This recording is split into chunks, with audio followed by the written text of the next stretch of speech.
Boa noite a todos e a todas. Que a paz do nosso Divino Mestre possa envolver a todos nós essa noite.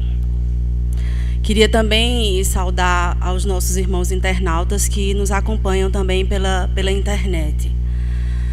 Bem, para refletir, essa noite nós trouxemos o tema, o Tesouro da Saúde Integral.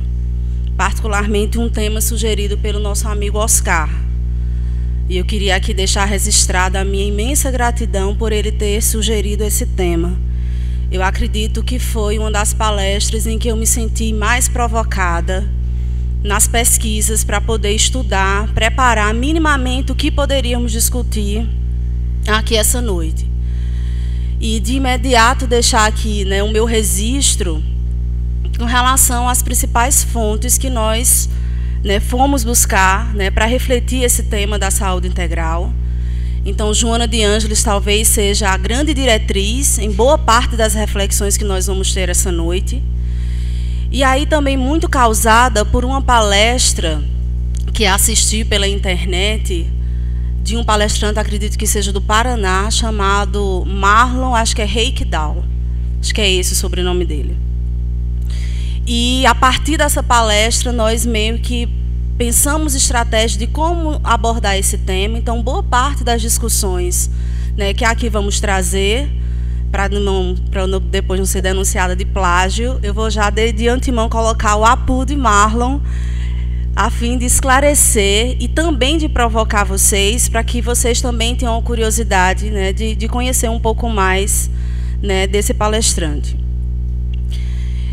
Com o tema O Tesouro da Saúde Integral, dado pela provocação da sugestão de Oscar, nós poderíamos abordar com diversas possibilidades. Nós poderíamos aqui discorrer reflexões sobre a proposta de se trabalhar a importância da manutenção da saúde física, da saúde do corpo, a necessidade que temos de cuidar desse templo que nos foi dado pelo Cristo para trabalhar nessa seara.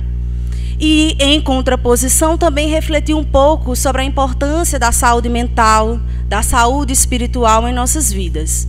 Então, nós poderíamos abordar esse tema trabalhando nessa perspectiva, de focar um pouco que tipo de instrumentos nós poderíamos acionar a fim de aprimorar a nossa saúde física, mental e espiritual. Porém, tudo mudou depois que eu assisti essa palestra do Marlon. E aí eu decidi circunscrever as reflexões dessa noite, articulando o tema da saúde mental ao autodescobrimento. Trabalhando naquela perspectiva que Joana abraça quando ela aborda o tema do homem integral. O homem integral que talvez seja essa a representação de todos nós nessa busca pelo nosso aperfeiçoamento, nessa caminhada em busca da nossa perfeição.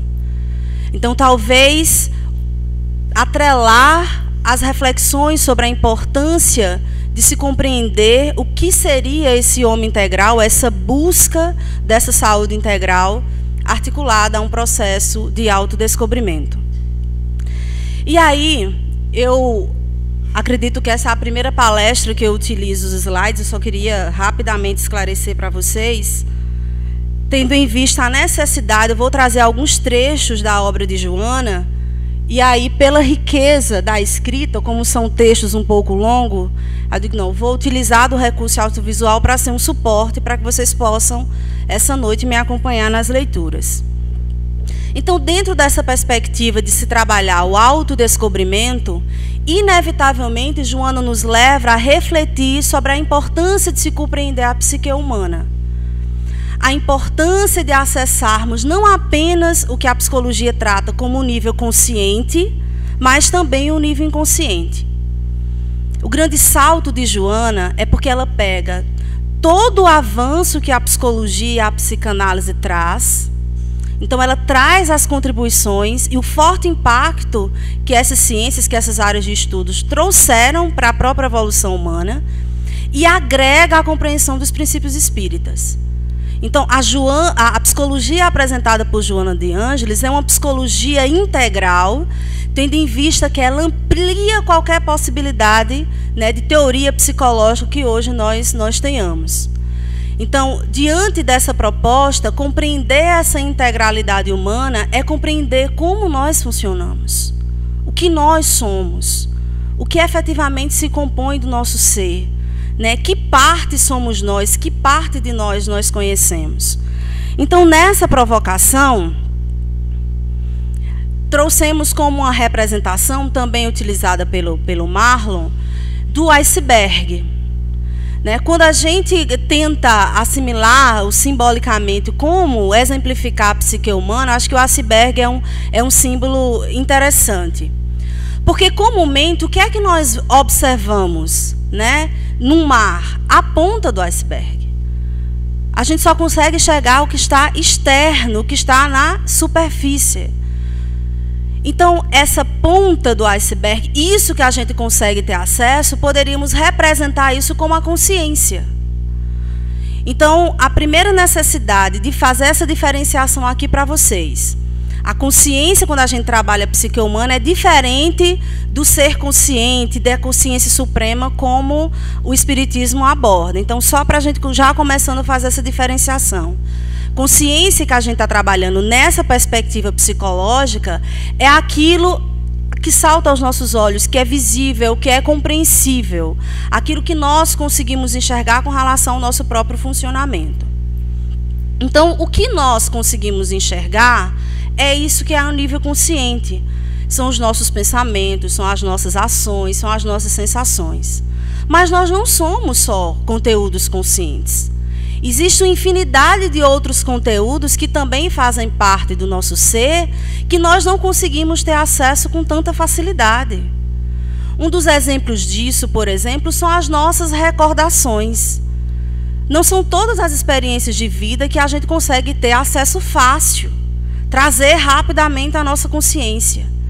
Então, é uma parcela diminuta aquilo que está no arquivo de nossa consciência. Então, isso seria a representação. Dentro deste arquivo que está a nossa consciência, está sinalizado aí a presença do nosso ego. Nosso ego como esse ser mais superficial, aquele ser onde a gente caracteriza ou vincula a nossa persona, aquilo que a gente compreende sobre si. E aí Joana traz uma citação bem interessante. Ela coloca: invariavelmente, o eu pensa em si, não compreendendo a imensidade do inconsciente que é o ser total. O que Joana está querendo dizer com isso? Associemos o esse pense em si a essa consciência, o que nos é mais concreto, palpável, compreensível, e que seria o nosso ego. Então, assim, qual a ideia que nós temos de si? Se alguém for perguntar como a gente se apresentaria, comumente cada qual teria um relato de características que poderia apresentar em relação a si. Então, sou simpática, sou extrovertida, sou antipática, sou tímida, sou agressiva, sou pacífica. Uma infinidade de características que a gente poderia se nomear conhecendo minimamente o nosso ser. Porém, conhecer isso não quer dizer que conhecemos tudo. E aí, fazendo essa diferenciação dos conteúdos conscientes de si e dos conteúdos inconscientes que também nos compõem, há uma diferença muito grande. E quando Joana apresenta isso, que quase sempre o nosso ego, não compreende essa imensidade inconsciente que é o nosso ser total. E aí vamos para a representação de um iceberg, na sua totalidade. Então, a consciência seria isso que está na superfície, e a inconsciência seria todo esse grande bloco. Então, nós fazemos uma analogia que talvez nós só conheçamos de si mais ou menos 10%, que é o que está no nível da consciência. Boa parte de nós, boa parte da compreensão de nosso ser ainda está submerso, ainda está inconsciente. E qual é o grande trabalho? É porque as partes desagradáveis de si, a gente não quer que venha à tona. As partes complicadas de si, a gente não quer que emerjam. E por conta disso, fica muito difícil construirmos uma saúde integral escondendo partes importantes de si. É por isso que as pessoas adoecem e não conseguem dar a resposta do porquê do seu adoecimento. E às vezes, quando a gente fala da santa doença, é porque às vezes é a dor ou a doença ou uma grande provação que nos dá a possibilidade de gotículas que estão nesse iceberg emergirem. E aí é que a gente vai paulatinamente tomando consciência de si. E aí esse tomar consciência nesse processo de autodescobrimento é justamente gradativamente revelarmos essa parte que está submersa. E esse talvez seja um dos trabalhos mais difíceis. Por isso que a construção do homem integral é uma construção que requer de todos nós tempo e lapidação. Porque ninguém vai descobrir esse iceberg de uma vez só. Impossível.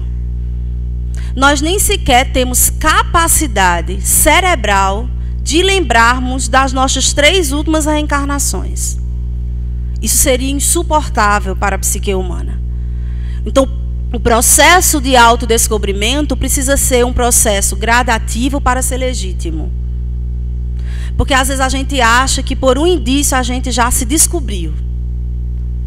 E às vezes é só mais uma forma de fuga. Eu descobri que eu sou uma pessoa agressiva. A partir de hoje, eu já elaborei, já trabalhei essa minha imperfeição. Amanhã eu sou uma pessoa pacífica. Fuga. É mais uma estratégia que nós buscamos para escamotear uma limitação, porque nós ainda não tivemos coragem suficiente de trabalhar a nossa sombra com parcimônia. De trabalhar a nossa sombra com amorosidade. Comumente nós trabalhamos a nossa sombra afogando. Então essa representação do iceberg, dessa parte que está submergida, é essa parte que muitas vezes nós queremos afogar. E fica complicado um processo de autodescobrimento a gente querendo afogar uma parte considerável de si. E aí outra ilustração interessante, trabalhada pela Federação Espírita do Paraná, também fazendo a simbologia com relação ao iceberg. Só um esclarecimento. O Marlon nos apresenta que dentre isso que a gente toma como consciência, o nosso ego é só um ponto central. Então, às vezes, a gente acha que se conhece conscientemente, mas nem sempre. Às vezes é só uma parcela, até mesmo disso que está na consciência, nessa compreensão mais superficial de si, que a gente consegue ter acesso. Imagina os demais. E aí outro slide interessante, trabalhado pela Federação Espírita do Paraná, quando ele trabalha nos estudos psicológicos da obra de Joana, traz novamente essa simbologia do iceberg. E aí ele nos traz os seguintes desdobramentos. O que está na consciência é o que está no nível do nosso raciocínio, pensamento, das nossas percepções. Nesse nível que está começando a submergir, estaria a nossa memória, nossas lembranças. Então, tem coisa que chega facilmente à consciência, tem coisa que não chega tão facilmente à consciência. E o que está submergido, em boa parte das vezes, é justamente onde está lá guardadinho os nossos recalques, os nossos complexos, as nossas pulsões, as nossas instintividades. Então, quando a gente afoga isso, boa parte de si a gente deixa de ter acesso.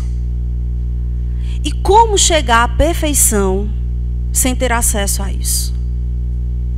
Como conseguir construir um caminho autêntico de descoberta e de evolução espiritual, estando apenas no nível da consciência?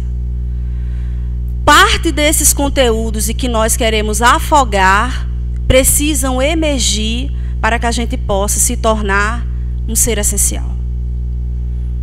E para alcançarmos a nossa perfeição, é necessário que boa parte disso que a gente hoje utiliza como polaridade, entre consciente e inconsciente, encontre a sua unidade. E aí o Marlon traz uma representação que eu achei bem interessante, quando ele vai problematizar o nome integral. Ele nos diz o seguinte: ele nos apresenta 3 tipos de arroz, né? O arroz integral, que comumente é o mais grosseiro, é o mais duro, é o mais feio. O arroz parbolizado, que é aquele que já passou por uma espécie de melhoramento. E o arroz branco, que é o arroz mais limpinho, mais bonito. Ele diz que comumente o que a gente quer apresentar com relação ao ego seria essa representação do arroz branquinho. Então a gente geralmente quer aparentar ser uma pessoa perfeita, boazinha, amigável, querida, fofa, e na casa espírita então nem se fala. Porque na casa espírita não há espaço para você ser uma pessoa agressiva, descortês. Não só na casa espírita, no espaço social.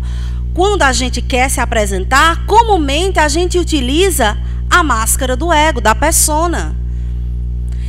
E isso não quer dizer que seja apenas falseamento. É necessário que utilizemos também personas. Nós precisamos teatralizar em muitas circunstâncias em nossa vida.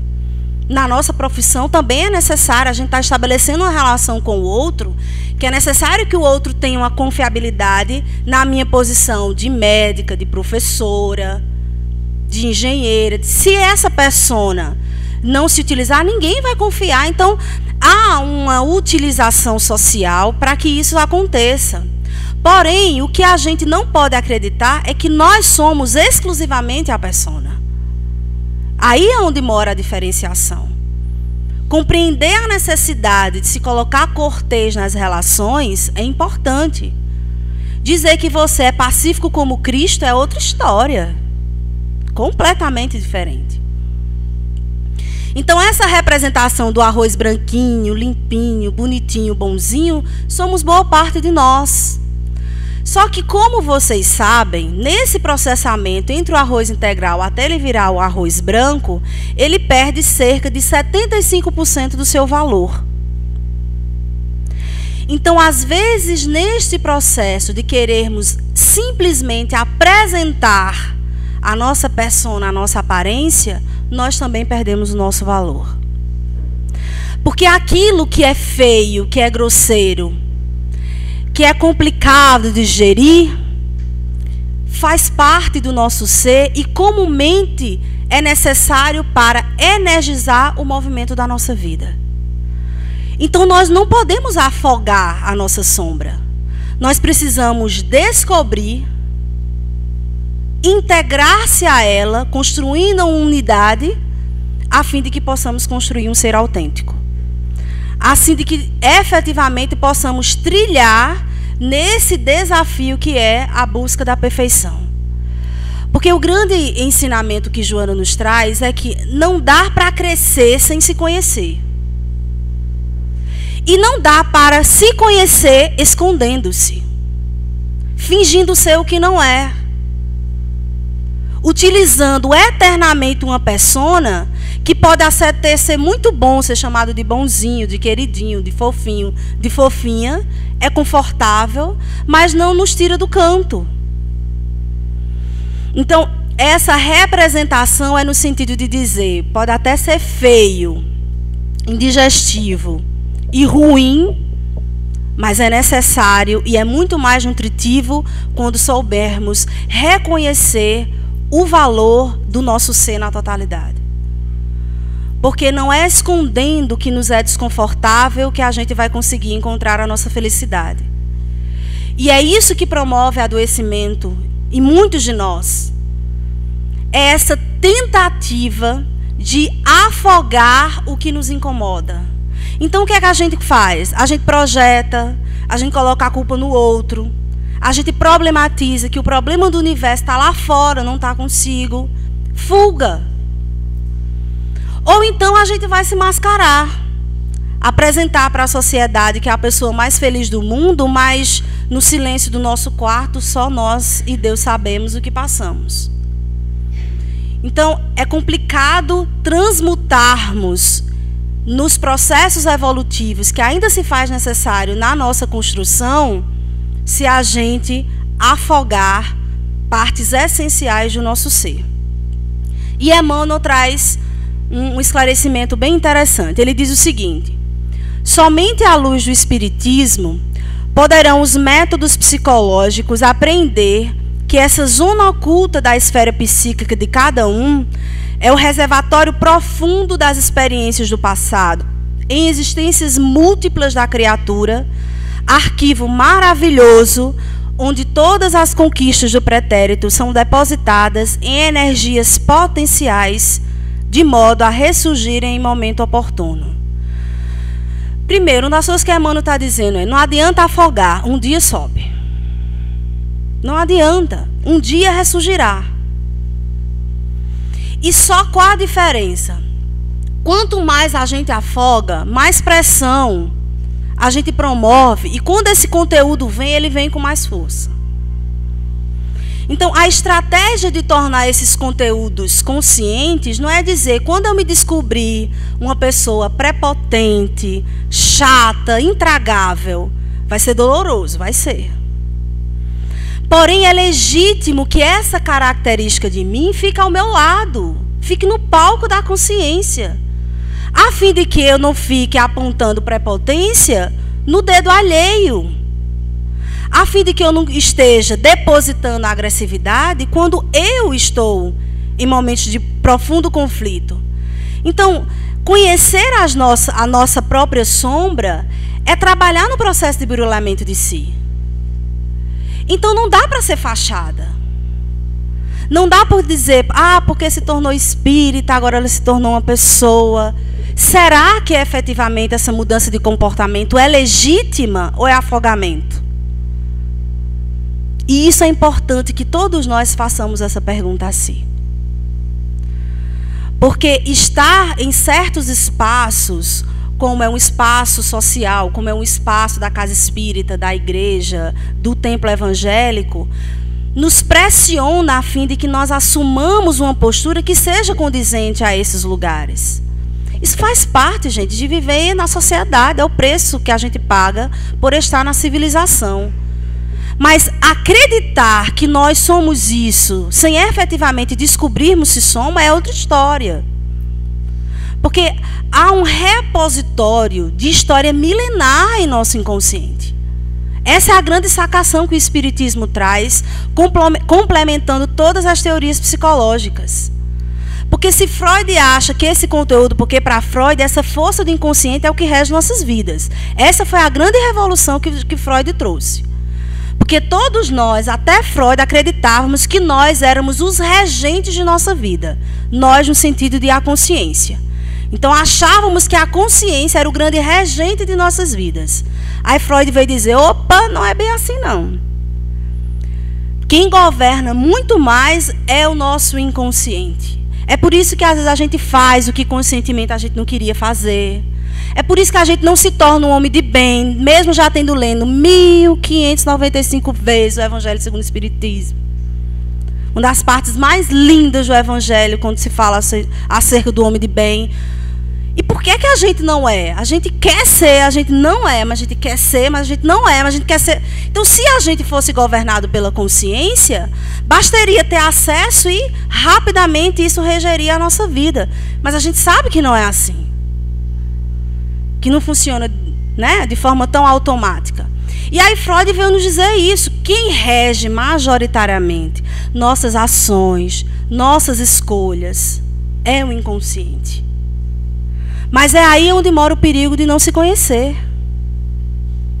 Porque imagine, governar um cavalo doido, bêbado, é mais ou menos isso que é a nossa vida. O que a gente tenta fazer é dar um pouco de prumo, mas efetivamente, quando a gente não trabalha um processo de autodescobrimento, nós estamos regendo a nossa vida em descompasso, embriagados, em desacertos. Porque se eu não acesso os conteúdos inconscientes que regem a minha existência, eu não consigo ter controle de si. Eu não consigo dar direcionamento à minha vida.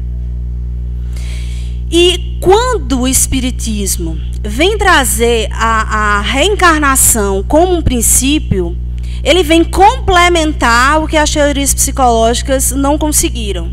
Porque se para Freud os conteúdos inconscientes estavam delimitados à nossa atual existência, se eu tive uma mãe maravilhosa, se eu tive uma família, por que é que eu não consigo dar certo?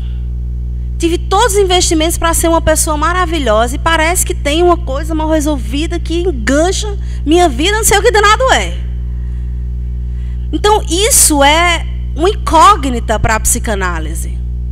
Porque é complicado dar essas respostas olhando a nossa existência como apenas essa existência. Olhando apenas o nosso berço. Porque haverá coisas, quer dizer, haverão muitas coisas que nós não conseguiremos ter o devido acesso. E para que tenhamos esse acesso, nós precisamos nos preparar. Porque outra coisa interessante que meio que eu fui muito provocada nos estudos sobre essa palestra de hoje.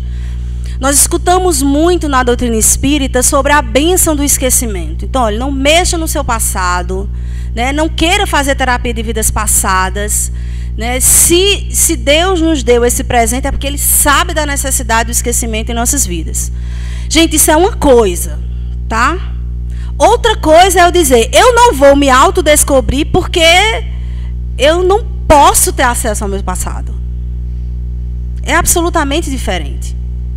O esquecimento é uma proteção divina, sim. Nós enlouqueceríamos se nós tivéssemos acesso a tudo que nós já fomos, porque isso faz parte do nosso ser, da nossa história de vida.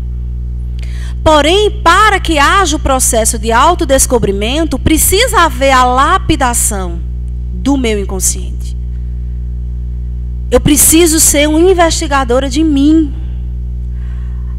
A música Caçador de Mim, de Milton Nascimento, fala muito nisso.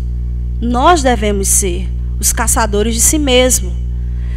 Nesse processo, nesse trabalho de poder se conhecer cada vez mais, para a partir disso poder se melhorar cada vez mais. Porque se eu não sei aonde funciona, de que forma funciona a minha sombra, eu não consigo lidar comigo mesmo. Então eu vou ser aquela que vou me achar a pessoa mais tranquila. Mas só o povo de casa sabe como eu sou.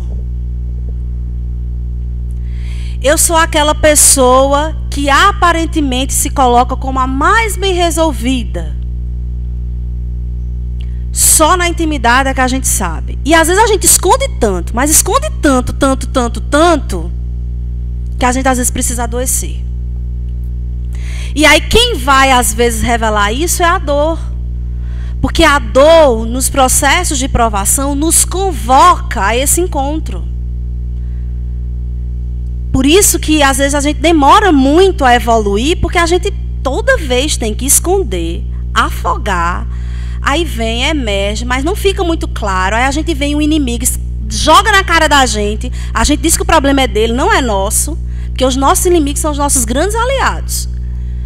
Nesse processo de nos ajudar, a dar dicas, bisuradas. Mas aí a gente também não escuta, vem as provações, que são grandes sinalizações, a gente não quer aprender, aí vem a dor, vem a doença. E às vezes é ela quem acaba nos convocando para esse encontro consigo mesmo. E se mostra muito reveladora. É por isso que a gente demora a evoluir. Porque toda vez a gente precisa de tudo isso para poder chegar num pontinho. Porque não é em tudo, é num ponto. Se nós trabalhássemos, lapidássemos mais o nosso processo de autodescobrimento, aí a gente conseguiria fazer um trajetório mais rápido. Porque a gente não precisaria ninguém dizer. A gente sabia onde estavam as nossas más tendências. A gente sabia onde está o nosso calo, aonde é que o sapato aperta. E isso facilita. Facilita porque eu vou saber que o que me tirou do eixo não necessariamente foi a provocação do outro. É porque o meu caractere e a agressividade ainda é muito forte. Porque aí eu vou saber que a minha fuga com relação a muitos dos processos não tem nada a ver com a família repressora. E às vezes não tem nada a ver. Às vezes é a dimensão que nós damos a isso. E aí Emmanuel nos apresenta isso de forma muito clara. E aí a doutrina espírita se coloca muito reveladora por isso. Porque ela nos apresenta que a teoria da reencarnação vem complementar as teorias psicológicas. Dão um sentido profundo a isso que a gente chama inconsciente. Então, o Marlon, tentando traduzir de forma mais simplificada, revela que esse inconsciente, trabalhado pela psicologia profunda de Joana de Ângeles, no final das contas, é a história do nosso espírito. Somos nós. É o nosso legado. E a gente precisa se apropriar desse legado para sermos anjos. E esse é o nosso trabalho. Olha o que Joana nos coloca. Sob a máscara da personalidade, encontram-se expressões insuspeitáveis da realidade, que somente a largo tempo e com o auxílio das lentes da percepção profunda consegue identificar. Então, a gente só acha que é uma pequena parte de si. Eu acho que isso talvez seja o primeiro passo. Nós somos os grandes desconhecedores de si. Então, às vezes, a gente acha que o que a gente conhece de si é tudo. E aí, parte considerável dessa realidade fica de fora. Fica sem ter acesso. E é necessário que haja um trabalho a largo tempo. Olha o que Joana nos apresenta.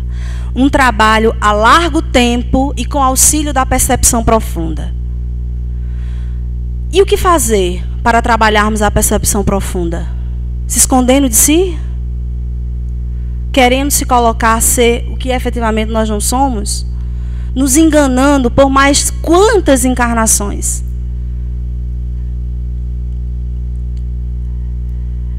Olha o que Jung nos apresenta. O homem que não atravessa o inferno de suas paixões também não as supera. Se não tivermos contato com a nossa sombra, nós não iremos superá-la. Não haverá possibilidade para alcançarmos a perfeição sem ter acesso à nossa sombra. Não adianta se fazer que bonzinho, utilizar 50 horas de sua semana para fazer caridade, passar mais uns 25 minutos diários, manhã, tarde e noite, fazendo meditação, 5 orações por dia, se a percepção profunda não for lapidada. Porque tudo isso talvez só fique no nível da consciência. Então tem gente que há anos é religiosa, que há anos utiliza oração, que há anos está na casa espírita tomando passe, água fluidificada, passe magnético, trocando de um centro espírita para outro e ainda não conseguiu sair da superficialidade da consciência. Joana, em busca da verdade, nos diz o seguinte: não são poucos os indivíduos que se refugiam em ideais. Gente, olhem essa observação de Joana, por isso que eu fiz questão de trazer hoje em slides. Não são poucos os indivíduos que se refugiam em ideais, especialmente nas doutrinas religiosas, como evasão da realidade, adotando comportamentos nobres, no entanto, mascaradores dos seus conflitos. Uma tapa de luva de película na nossa cara. Pelo menos foi assim que eu me senti. Sabe essa sensação de você já ter lido Joana umas 300 vezes, e aí de repente você lê Joana e você diz, acho que nunca li isso em Joana. Foi essa mais ou menos a sensação, né, que eu tive lendo parte dos trechos trabalhados, né, nessa palestra. Então, a reflexão que Marlon nos traz para pensarmos a respeito disso, na casa espírita, no templo evangélico, nas igrejas católicas, em qualquer que seja o espaço, é porque esses espaços e a própria religião precisam ser instrumentos para o nosso processo de iluminação. E não faz de conta.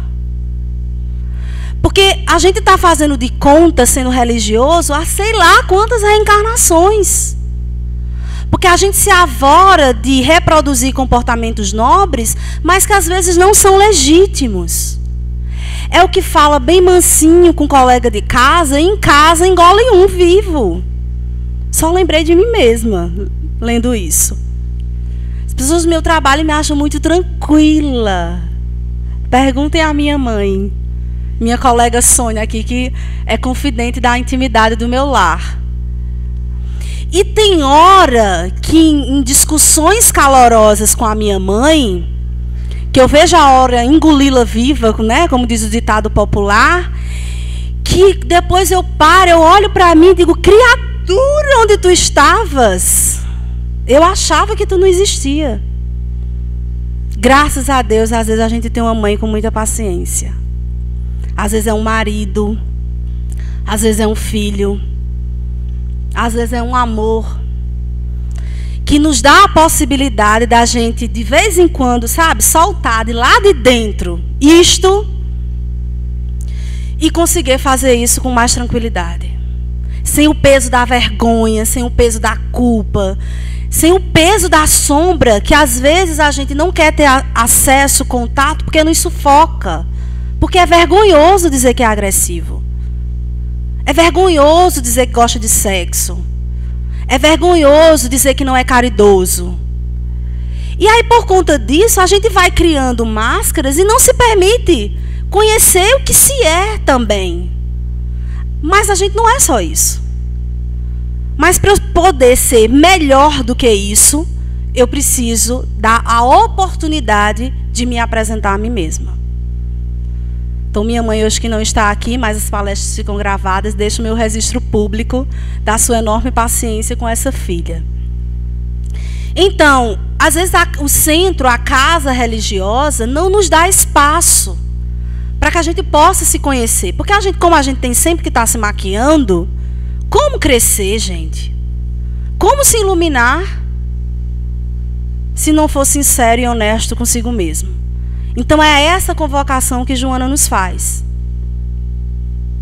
E aí um trecho longo, desculpa a letra miúda, mas eu vou ajudar na leitura, porque esse aí não poderia ter partes.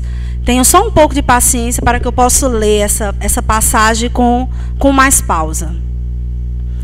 Há um conceito equivocado que trabalha em favor da transformação moral das criaturas e, por extensão, do mundo. Há golpes de violência, de policiamento e punição dos erros, assim como através de atitudes severas em relação aos delinquentes, aos viciados, aos ignorantes. Enquanto viger essa conduta, menos provável se tornará a conquista dos valores éticos pela sociedade e de planificação íntima pelos indivíduos. A repressão trabalha contra a ordem, o equilíbrio e o progresso. É fomentadora de dissimulação, do suborno, da indignidade disfarçada de virtude. Somente a educação consegue libertar o ser por fundamentar-se no conhecimento e no dever para com a vida, a sociedade e o próprio cidadão. Uma aula. Se só esse trecho de Joana já serve para um seminário de uns 3 dias. Só para a gente poder trabalhar parte de inúmeras reflexões que ela traz aqui. E aí uma coisa interessante que o Marlon problematizou foi esse conceito de repressão, né? Porque, no final das contas, o que Joana propõe é que nós precisamos trabalhar na educação e não na repressão. E às vezes a gente confunde esses dois conceitos. Porque a repressão, ela faz a gente esconder o que a gente é. E ela não nos dá a oportunidade de a gente olhar cara a cara consigo e ser honesto. Então, quando ela diz que ela fomenta suborno, é porque assim, eu serei boazinha para ti porque eu quero que você seja para mim. Isso é suborno, gente. Não é caridade. É por isso que a gente geralmente dá para receber. Suborno. Não é caridade. Então, assim, eu preciso saber que eu também sou leviana. Porque quando eu tomo consciência disso, eu me torno mais responsável. Quando eu tomo consciência que eu sou uma pessoa muito agressiva, eu me torno mais responsável. A ponto de poder olhar para mim mesma e dizer, eita, esse bicho ainda está muito feroz, tem muito trabalho ainda para fazer. Mas se eu não me reconheço, que eu digo, não, é porque eu sou assim, porque o povo de casa me provoca, porque minha mãe tira minha paciência, a gente não sai do canto. Então, eu preciso convocar a minha sombra para estar no teatro da minha vida. E aí venha para o palco para poder lhe conhecer. Porque eu lhe conhecendo, aí sim, aí a gente pode conversar. Mas se eu não conheço, como eu posso conseguir ajustar o meu lado sombra com o meu lado luz? Como? E aí um ponto interessante. Não é à toa que a espiritualidade diz que para a gente trabalhar o processo obsessivo, inicialmente é necessário nós trabalharmos o processo de auto-obsessão. Porque quando eu escondo minha sombra, quando eu jogo isso lá para o inconsciente, querendo esconder de mim mesma o que eu sou, os obsessores sabem. Então você está enganando a si mesmo. Então muitos dos processos obsessivos são instalados porque a gente não se conhece. Porque se eu me reconheço na condição de ser vaidosa, de ser arrogante, qualquer coisa que toca nesse meu caractere, eu vou estar alerta. Mas será que é assim, se não é? Ou então no meu caractere de inferioridade. Porque às vezes nós temos sentimentos de inferioridade que não nos tira do canto. A gente disfarça isso achando que é humilde. E não é, às vezes é só complexo de inferioridade. Mas se eu não convoco isso para o palco da minha vida, eu não consigo ser legítima e dar um movimento. Porque outra coisa interessante para a gente refletir é que o nosso lado sombra não é de todo ruim. E é uma energia potente. Lembre que a mão não nos colocou. São energias potenciais de nosso ser. Lembremos Jesus. Jesus, quando expulsou os mercadores do templo, ele utilizou uma voz bem suave, serena e pacífica? Não. Ele utilizou dessa energia que é a agressividade para ser austero. Isso não quer dizer que Jesus era violento. Porque ele já sabe manipular a sua energia. É diferente de nós. Como a gente esconde que é agressivo, eu não vou conseguir manipular essa energia que pode ser canalizada de forma essencial. Nós precisamos ser agressivos para ser austeros com o nosso filho, para segurar um não. Aí eles vão fazer chantagem, vão espernear, vão dizer que a gente é a pior mãe do mundo, colocar a gente lá para um umbral, tira novamente. E a gente precisa se manter firme. Se a gente não tiver essa energia, a gente não consegue ser austero com nossos filhos. A diferença é que, como a gente não quer ter acesso à nossa sombra, a gente não consegue potencializar essa energia para aí dar uma alavancada da nossa evolução. E aí uma coisa interessante que Joana nos faz apresentar é justamente isso. Porque quando a gente reprime, gente, a gente não resolve, a gente bota para debaixo do tapete para nos dar uma crise de sinusite crônica depois. É isso que a gente faz com a nossa saúde. Então, o processo não é reprimir, é reconhecer-se. E reconhecendo-se, efetivamente a gente pode se educar. Então, o processo de autodescobrimento é o processo de reconhecer o nosso lado sombra e também o nosso lado luz. Porque o nosso ser luminoso está lá no nosso inconsciente. Nós somos centelhas divinas. Como nós não nos permitimos mergulhar nesse imenso conteúdo que é o nosso consciente, a gente também não consegue ter acesso à nossa luz. Então a gente vai vivendo na mesmice de si mesmo, entre uma encarnação, entre outra encarnação e entre outra, e a gente vivendo na mesmice de si mesmo. Então, o processo de autodescobrimento é não só, por mais que eu tenha falado majoritariamente nessa noite, da necessidade de conhecermos a nossa sombra, até porque isso está muito relacionado ao nosso processo evolutivo de vivermos no mundo de prova e expiação, mas é também na intimidade mais profunda do nosso ser onde está a nossa verdadeira luz. Se a gente não acessa isso, a gente não consegue se tornar anjos. E aí um outro ponto interessante trabalhado por Kardec no Livro dos Espíritos, que tem tudo a ver com essa proposta de Joana com relação à educação. Louváveis esforços são empregados para fazer que a humanidade progrida. Bem entendida a educação constituída a chave do progresso moral. Quando se conhecer a arte de manejar caracteres, como se conhece a de manejar as inteligências, poder-se-á endireitá-los como se faz com as plantas novas. Mas essa arte exige muito tato, muita experiência e profunda observação. Eu preciso olhar para as minhas más tendências, para as minhas imperfeições, como um cuidador, como um semeador, e não como um autoritário repressor.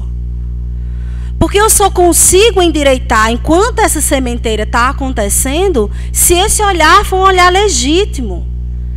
E é por isso que também no livro Em Busca da Verdade, quando Joana vai problematizar a parábola do bom samaritano, ela traz esse nosso Pai Todo-Poderoso como esse acolhedor, que compreendeu que era necessário a saída do filho para que ele pudesse se conhecer, para que ele pudesse se enxergar. A gente precisa ir no fundo do poço para sair gente melhor. Então essa necessidade precisa que tenhamos tato, experiência e observação. E ninguém faz isso sem olhar para si mesmo.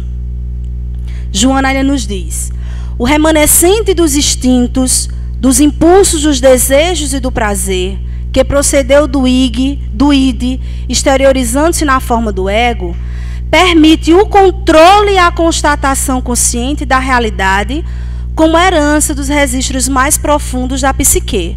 Então, eu preciso fazer com que isso venha à tona.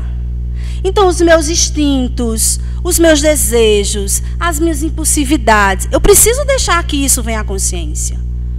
Porque nesse processo de autodescoberta, é permitir que isso venha à consciência, que aí a gente vai ter condições de controlar e de constatar e de trabalhar isso da melhor maneira. E ela aponta: estar-se aberto às diversas manifestações existenciais não é só o nosso lado bonzinho, não, gente. Estar atento às diversas manifestações existenciais sem repugnância do lado mal, olha que fantástico, pela exteriorização do eu demônio, sobrepondo sem violência nem conflito o eu evangélico. Precisamos estar atento a todas as nossas manifestações existenciais. Gente, todos nós, em regra, temos problemas na área da sexualidade. Temos problemas na área da parentalidade, na área da filiação, nas relações sociais. Nós temos uma dívida com relação à vida. Todos nós temos no nosso histórico milenar. Então nós precisamos ser legítimos nesse contato, mas também já fizemos e fazemos muitas coisas boas também. Então que possamos dar espaço e liberdade para que essas manifestações da nossa existência tenham também espaço no palco da vida. Não é só dizer, o meu lado bonzinho eu deixo subir, o lado sombra desce. Não, o que eu acho confortável, aqui tem espaço. O que é desconfortável, desce. Não. É dar espaço e estar aberto a todas as manifestações existenciais. E sem repugnância, amei esse trecho de Joana, sem repugnância pelo lado mal. E aí ela fecha com chave de ouro, com uma frase só, com um poder que só ela tem. É o ajustamento do anjo com o demônio interiores. Isso somos nós. Isso somos nós. Não nos enganemos, estamos muito longe de ser anjos.